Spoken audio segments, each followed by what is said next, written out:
Today, it's all about money. We'll find out how finances can affect our mental health and help you turn that narrative around. We'll also bring you some practical tips to save money. Stay with us.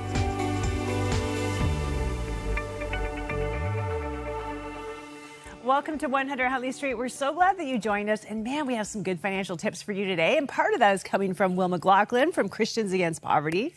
So great to have you back. It's great to be here again. And I'm learning from you as we discuss this topic. So thank you for opening it up. Oh, goodness. I just love everything we're learning. And today we're going to talk about something like some people are really visual. So we made this a thing that you can actually put money in here. So explain this to me. How does this work? Yeah, well, the real purpose with the envelopes is making sure you've got enough to cover your expenses and not going over that. So in here, we've got a few dollars. We go to the store and we spend this amount on the clothing. And if it's not in the envelope, we don't spend it. And if we're using a card, we make sure that we've still got the money there to cover the expenses. That's really the envelope system. Can you use the envelope with a card? Yeah. I mean, you could use the card. Just write a number on it? Yeah, write a little number on and then move the money over so that you aren't getting interest and charges. So, you can adapt the system to yourself. Yeah, I think you could write like $80, $100, and then, every time you spend, write it on there. Absolutely. Keep track, like a budget. It's a form of budgeting, I guess. And this is so funny because I actually started using cash, which I know is so 1980.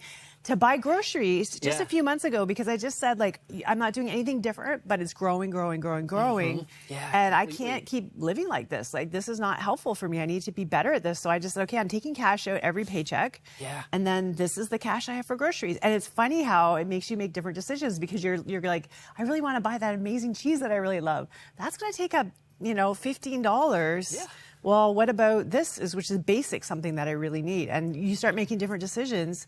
Oh, and I've heard it said, when you use a credit card, your brain doesn't actually think that that's money. No. And it can really make us be impulsive in our choices as well. So if I'm just doing tap, tap, tap, I don't actually feel the pain until much later. And so that's a really important thing to remember. I think it's so good. So an October 2025 United Way Centraid Financial Anxiety Survey found that 55% of Canadians are anxious about their financial situation, and 41% said they actually had physical stress systems when they speak about money. So this is a huge issue across Canada. Oh, completely. So can budgeting help us with some of that anxiety? Yeah, I think 100% it can. And those stats are staggering, right? That's so many people with hurt and pain. And the budgeting really helps us be proactive. It makes us think through our choices and brings real clarity to what's happening in our finances. I think that's the big part of how budgeting can help. It's a courageous step forward in a really tricky area. Yeah, actually, credit to all of you who are in the trenches of this battle and trying to make changes like I am. We all have to do things differently as prices go up. And later in the program, we're going to give you some help with that and dig into how we can manage our mental well-being around finances. But first, Alexa shares what it felt like to be under the weight of her debt and how she found freedom from it where she least expected. You feel very unloved when you're struggling and you can't fix yourself. You're in a really dark place. It is a heavy burden. What it felt like to know that I couldn't pay it off. The one thing I always remember is keeping my phone on silent because I didn't want to hear the calls. You don't want to answer your phone. And often you're not wanting to tell people because you think you're the only person actually struggling with it.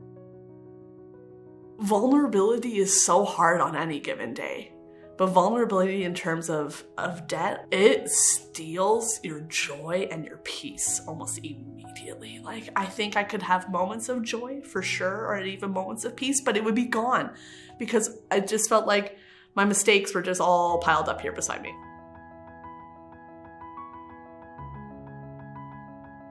When I finally started to be like, this just needs to be done, then I was like, all right, Lord, please open the right door for me to go through. I did not think the church would ever be the answer to debt. I was at a conference and they just said, are you struggling with debt? Call Christians Against Poverty. And I literally was shocked.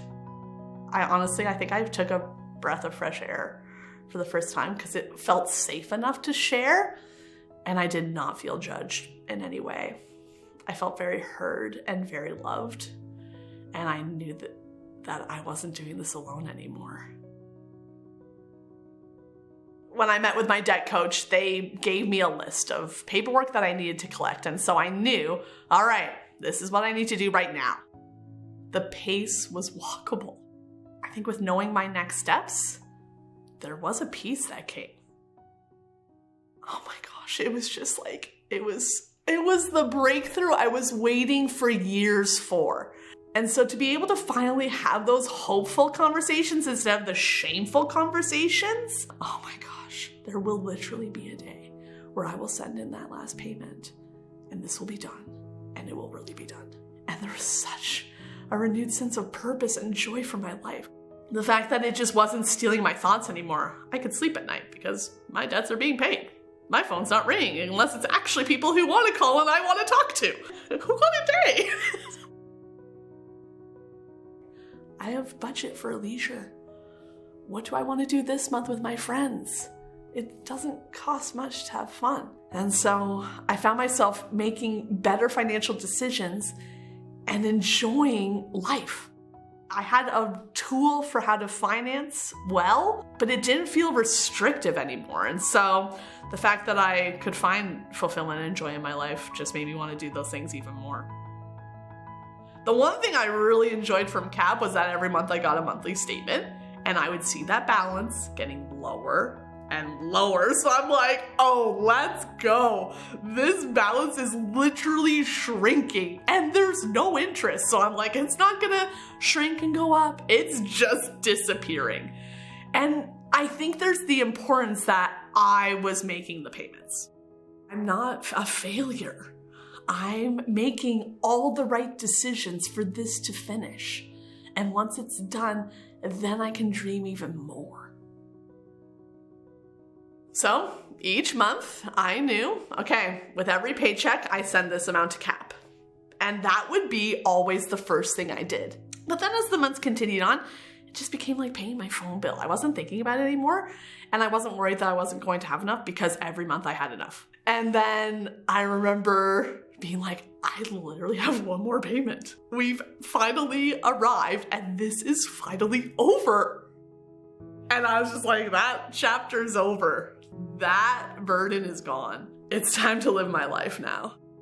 I couldn't believe that the Lord had actually been using what I would have considered a big mistake for good to be able to influence others. Being on this own journey with CAP as a client, I honestly was undone when a friend of mine said that CAP was looking to hire. To be able to work for CAP just blew my mind. That I was like, I would love to be able to work for this team because it's literally changed my life. To be able to journey alongside people who are feeling that same weight of shame, that even that same hopelessness, to see how the Lord's already directing their steps, the same way He directed mine, the same way He'll continue to direct others, there's hope. There's literally hope, and there's literally a team of people who want to help you. So just say yes. And so I think that's the important thing I've learned to remember for myself is I'm like, live within your means and you will have peace. The moment you decide to try to go above that, just search what are the motives here. It does still require a day-to-day discipline, but it's one that I'm excited to keep journeying on.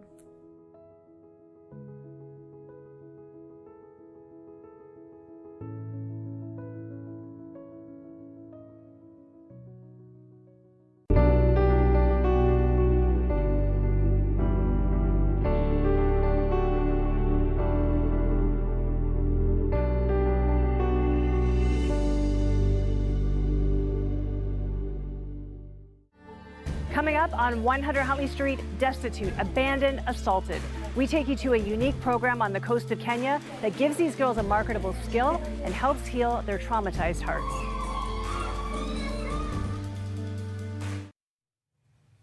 Well, mental health and financial instability are tightly connected in our lives. Here to help us navigate our mental well-being while facing financial struggles is Jennifer Bowen, Executive Director of the Chalet Mental Health, and Tom Yancey, Director of the Congregational Assistant Plan with Chelan Mental Health. That was a mouthful. It was. So great to have you all here. Thank you. Thank you. It's great to be here. You know, this whole idea of mental health and finances, it really does connect. And I think sometimes as we get more worried about our finances, our mental health can go downhill. Jennifer, how are you seeing that happen? Well, I think it's been a challenging year. The things that we take for granted in the community feel unstable.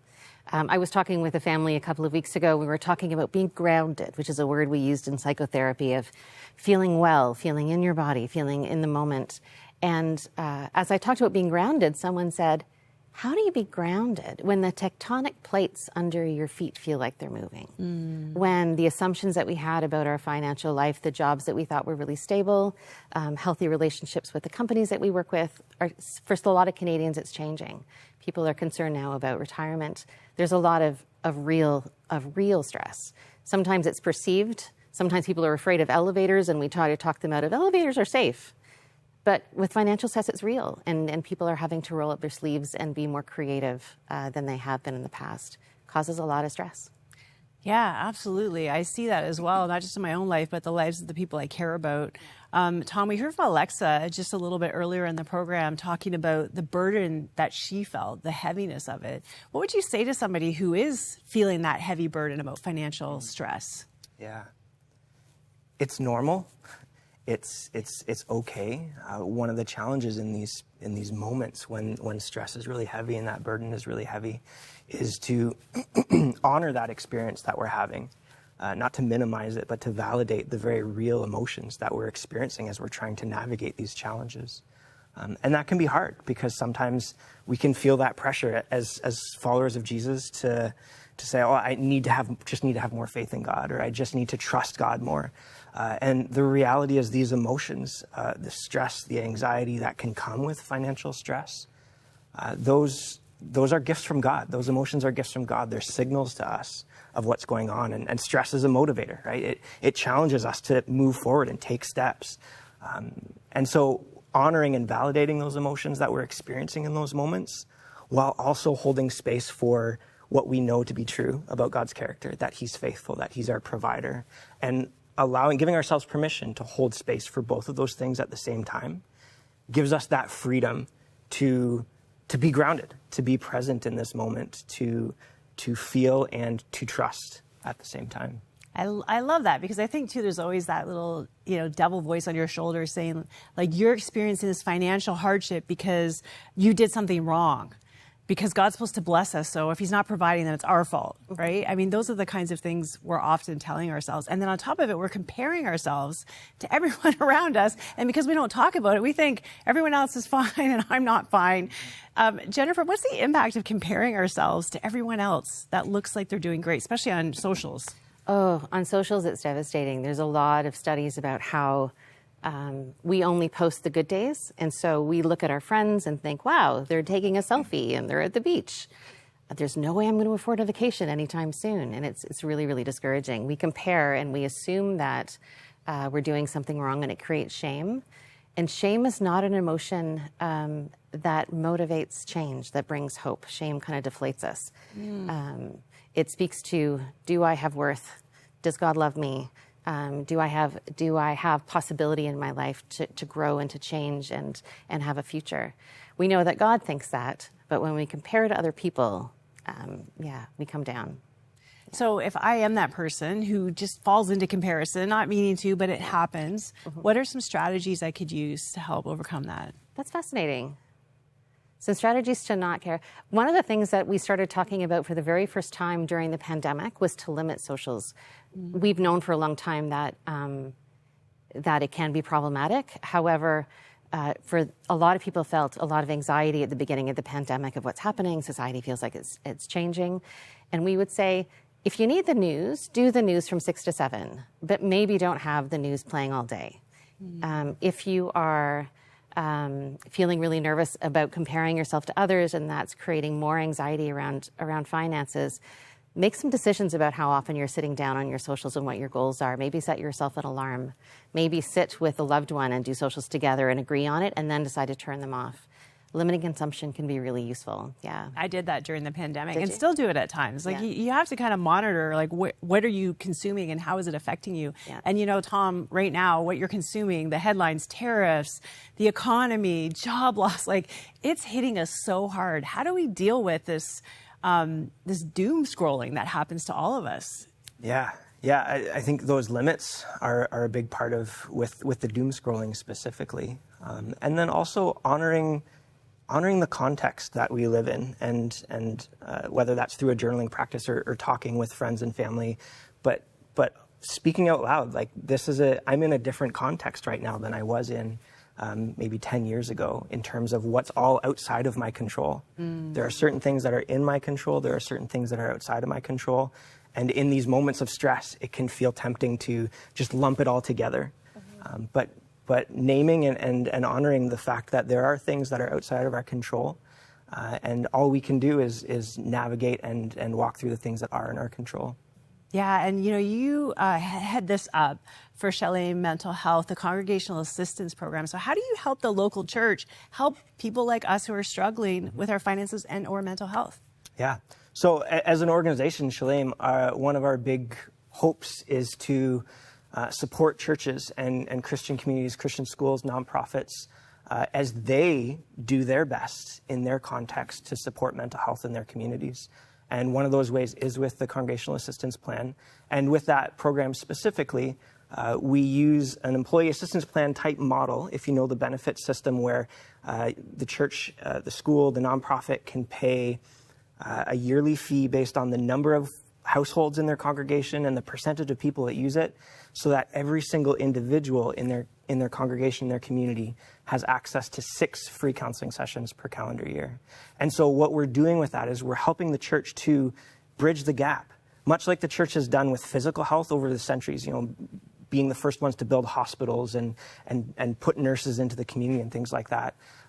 Giving churches that opportunity to bridge that gap now in this space where mental health is something that can be really inaccessible. Speaking of financial challenges, it can be really inaccessible when the average cost of therapy is $165 to $190 per session. Yeah. That the church can fund that and people can access it confidentially and care for that side of their health as well as the physical in these hard times. I'm sure that's such a big help to pastors too, who may not be a psychotherapist, who may not have those skills and feels overwhelmed sometimes by trying to deal with it. I just love that so much, and just kudos to you guys for making that available and coming up with that. It's absolutely amazing. And everybody says, Jennifer, self-care, is what we need to do when we're feeling stressed or, struggling with our mental health. That's a big part of it. And we tend to, if we're busy or you have a family, like you tend to, avoid doing that kind of in a sense, or just not caring for yourself. But it also costs money.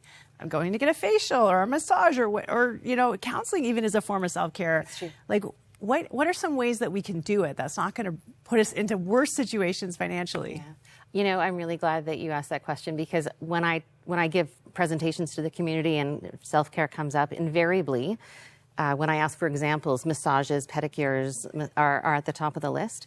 And as mental health professionals, we think, no, anytime we are caring for our body, anytime we are caring for our mind, for our thoughts, anytime we are relationally improving our relationships, anytime we're spending with God and bringing some peace to our spirit, those are all forms of self-care. Mm-hmm. So we often think about self-care, break it down in the holistic person. How are you going to take care of your body? How are you eating? I used to have a colleague that I worked with in Oakville many years ago, and she would have hard days, and she had a stash of good, expensive chocolate in her drawer, and those for hard days. But on the really hard days, we knew it was bad because she'd have a green smoothie, and she said, when it's this bad, I have to, good fuel has to go in. And we commiserated, but it spoke to, we need to recalibrate. We need to make our self-care proportionally fit the level of stress that we're under. That's how we cope. If the self-care isn't at the same level, we can feel like we're drowning. And it's hard because we think, well, I've already got my tricks. I go play basketball, or I go swim, or I go for a walk with my friend and I feel better. That may not be adequate anymore when we're feeling like we're buzzed and stressed and worried all the time and our thoughts are spinning in our head. We need to kick it up a notch. Yeah, and I think those open conversations as well. Stats show that we don't talk about finances as Canadians, and when we're stressed, we don't want to let anybody in. Tom, what impact does making sure that we're having open conversations with somebody that we trust, what does that have on our mental health? I think the first thing is connection. Not feeling alone can have such a powerful impact on our mental health. God created us to live in community and to be that mutual support for each other. So having those conversations, first and foremost, strengthens and builds connection in those spaces. It's also helpful too, and we do this a lot in the therapy room, is having that person in our life who knows us, who can speak to the trees through the forest, I guess you could say, who can call us out and say, do you remember that time?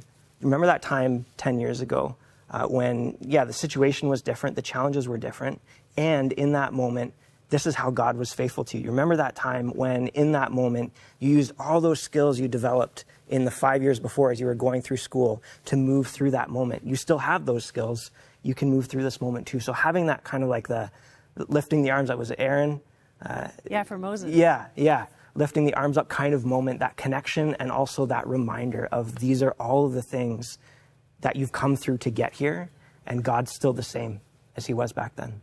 And I can't help but think another aspect of those open conversations is shame, Jennifer, because I think that shame is what keeps us silent. And shame is part of the stress of the finances. Like, why couldn't I have done better? Or all going through things you think maybe were a mistake, or, wish you could have done it different. How do we deal with that in a healthy way? How do we deal with shame in a healthy way? Do we have an hour? Sadly. Yeah. Yeah. I think part of shame is both a feeling and it feels like the flu. Someone told me, the nausea washes over me and I just want to shrink. It's a feeling, but it's also a thought. And something that we've learned, I feel like God designed psychology. He designed our brains. We know that we can change what's happening in our head. And if the thought is, I'm nothing, I've screwed up, then we need to identify that. I often say, what radio station are you listening to? If it's the I'm terrible as a person radio station, you're going to feel horrible. But finding God's promises, I am fearfully and wonderfully made. God has equipped me to do these things, and I am able to rise to the occasion. We are surrounded with resources. We are massive fans of CAP, Christians Against Poverty, and there are amazing resources in the Christian community that can support people to cope. But you're right, shame paralyzes us, and it makes it so hard to grab those ropes. So I would say change the radio station. So good. I could just talk to you guys forever. I know there's so much more we could unpack, but we are out of time. Thank you so much for coming here today to talk about this, such an important topic. And, for people watching, maybe now is the time to start that open conversation. Maybe there's not anyone in your life that you feel comfortable talking about the stress you're under with, but that's why our prayer line is there. It's 100% confidential. You don't even have to give your real name, but we will listen and pray with you and just help you bear that burden. Take some of that off your back. We would love to do that. Give us a call right now, 1-866-273-4444. Maybe the best decision you make today, this week, this month. I hope you take advantage of those resources. Well, we'll be back in a few moments with more resources for your financial health.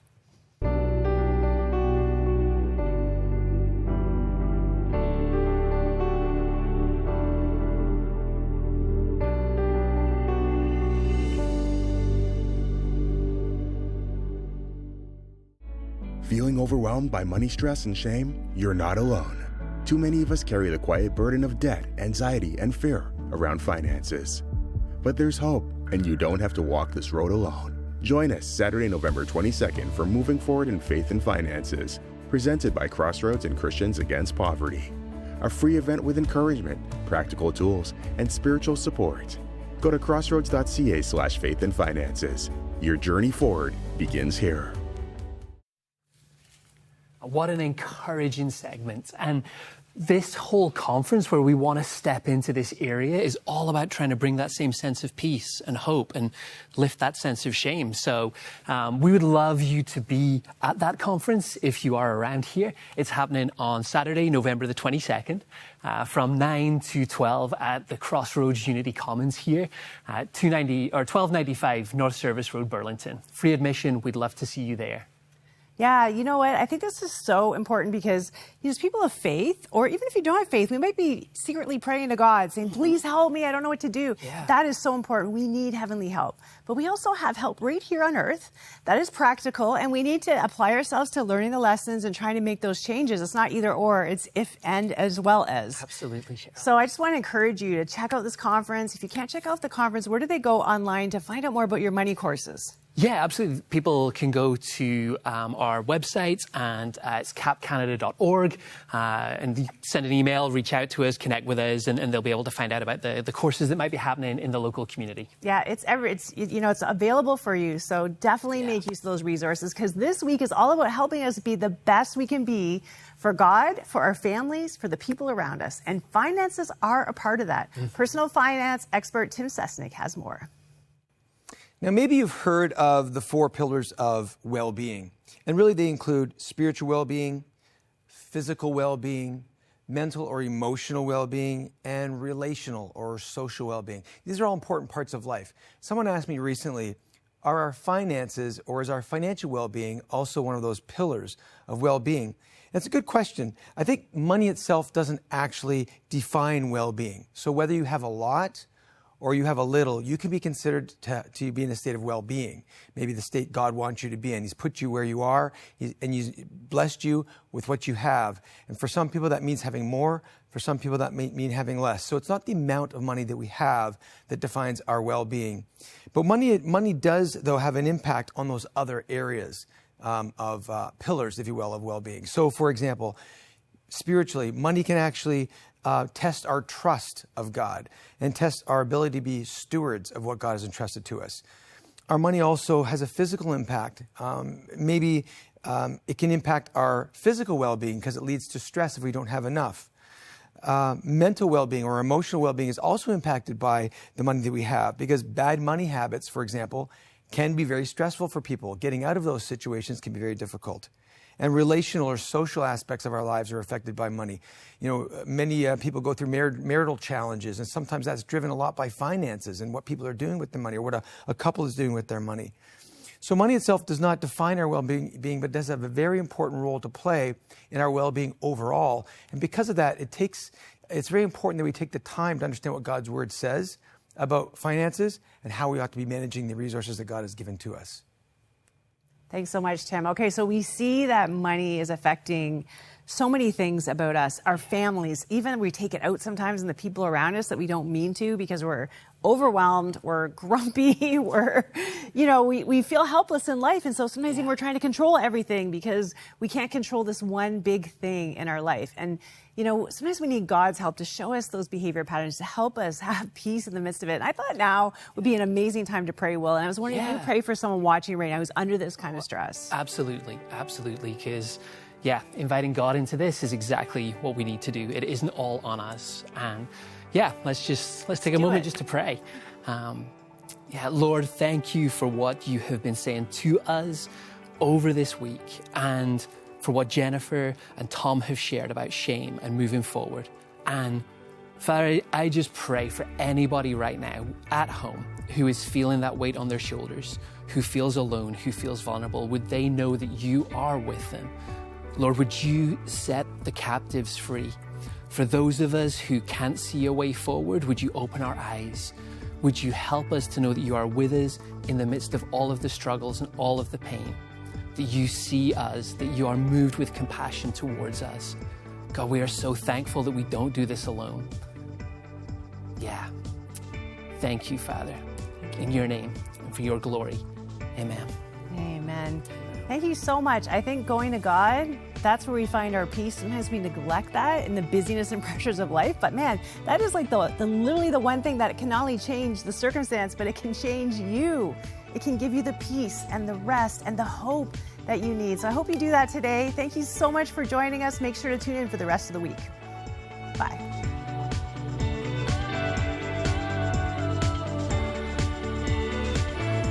Thank you for your ongoing support of Crossroads, a supporter-funded nonprofit organization and member of the Canadian Centre for Christian Charities. Thanks to faithful people like you, we are able to continue producing 100 Huntley Street.